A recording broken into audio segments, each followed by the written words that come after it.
Cutting a hole in the floor of the van trying to get at the fuel pump. Should be in the center of the tank. I haven't found it yet. Still working on it. And I'm getting closer. I'm just going to trim right around here. Be able to hopefully lift it straight up.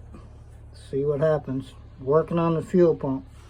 1995 G20 van. I'll make a hinge or weld that piece back in. I'm not worried about it. I had to cut out another section to get at these fittings. Should come straight out. That's just a rubber gasket. Clamp there. About ready to check the fuel pump. See how dirty the gas tank is. It's got a hitch on it.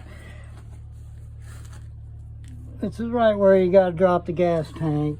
And this way I'll have an access panel and I can work on it anytime I feel like it. Got the fuel pump out, looking pretty rusty. So I'm making progress.